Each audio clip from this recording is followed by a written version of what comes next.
হাবিয়ের কাবরেরার হাত থেকে মুক্ত হতে চলেছে দেশের ফুটবল। বসন্ত ফুটেছে বাংলাদেশ ফুটবল সমর্থকদের মনের কোণে, কারণ একটাই, বেজে উঠেছে হাবিয়ের কাবরেরার বিদায় ঘণ্টা।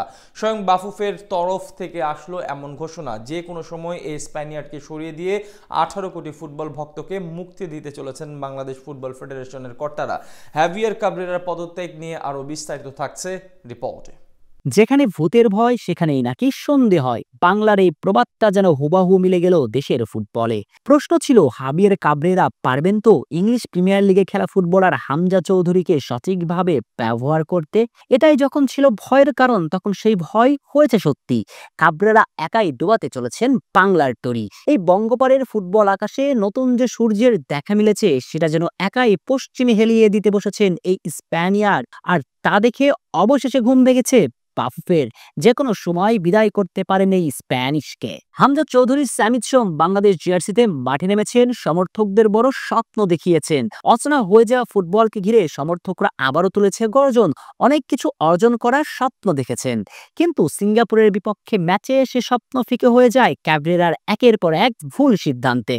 প্রথাগত উইঙ্গার রাকিবকে তিনি খেলিয়েছিলেন সেন্ট্রাল ফরওয়ার্ডে, অথচ রাকিবের ফিনিশিং এর ব্যর্থতার গল্প নতুন নয়, কিন্তু জেনে বুঝেও কাবরেরা নাম্বার 9-এ খেলিয়েছেন বসুন্ধরা কিংসের ফুটবলারকে। অথচ তার কাছে ছিল বিকল্প, কিন্তু সেই বিকল্প তিনি ব্যবহারই করেননি। এরপর ভুটানের বিপক্ষে ম্যাচে দুর্দান্ত খেলার জামালকে সিঙ্গাপুরের বিপক্ষে মাঠে নামার সুযোগই দেননি। অথচ সিঙ্গাপুরের বিপক্ষে মূল ম্যাচে দরকার ছিল অভিজ্ঞতা, কিন্তু সেই অভিজ্ঞতাকে প্রাধান্য দেননি কাবরেরা।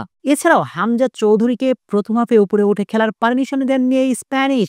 গুরুত্বপূর্ণ ম্যাচে এমন কত শত ভুল করেছেন তা বলার অপেক্ষা রাখে না। তাই দর্শক মহলের প্রাণের আবদার ছিল একটাই, হাবিয়ের কাবরেরাকে বাংলাদেশ ডাগআউট থেকে সরিয়ে দেবার। যদিও প্রথম অবস্থায় বড় বলেনি, কিন্তু অবশেষে সে ঘুম ভেঙেছে ন্যাশনস কমিটির গুরুত্বপূর্ণ সদস্য সাখাওয়াত হোসেন কাবরেরাকে সরিয়ে দেবার জন্য এবার জোরালো আওয়াজ তুলেছেন। সর্বশেষ বাংলাদেশ ফুটবলের ভবিষ্যৎ পরিকল্পনা নিয়ে একটা সভা অনুষ্ঠিত হয়, আর সেখানে কাবরেরা ইস্যুতে কথা বলেন ন্যাশনস কমিটির গুরুত্বপূর্ণ সদস্য সাখাওয়াত হোসেন ভূঁইয়া। ফুটবল নিয়ে ন্যাশনস কমিটির এজেন্ডা কি, এমন প্রশ্নের জবাবে সাখাওয়াত হোসেন ভূঁইয়া সাহসিকতার সঙ্গেই বলেছেন, আমার এজেন্ডা একটাই, কাবরেরাকে পদত্যাগ করিয়ে 18 কোটি মানুষকে মুক্তি দিয়া। এ লক্ষ্যে তিনি কাজ করবেন বলে স্পষ্ট বার্তাই বোধ করে দিয়ে রাখলেন। বাফুফে প্রেসিডেন্ট তাবিদ আওয়ালও অবশ্য সোজাসাপটা কথা না বললেও ঘুরিয়ে পেঁচিয়ে কাবরেরাকে সরিয়ে দেবার বার্তাই দিয়ে রেখেছেন। কেননা বাফুফে বস বলেন, দল ও কোচের পারফরম্যান্সের বিবেচনা করেই কাবরেরা বিষয়ে সিদ্ধান্ত নেওয়া হবে। অর্থাৎ সব মিলিয়ে বলাই যায়, বিদায়ের দিন গুনছেন হাবিয়ের কাবরেরা। যে কোনো সময় আসতে পারে চূড়ান্ত সিদ্ধান্ত। আর এমনটা হলে বাংলাদেশ ফুটবলে আরও একটা নতুন দিগন্তের সূচনাই হতে চলেছে। বই কি, হামজা চৌধুরীরা পাবেন একজন যোগ্য কোচ।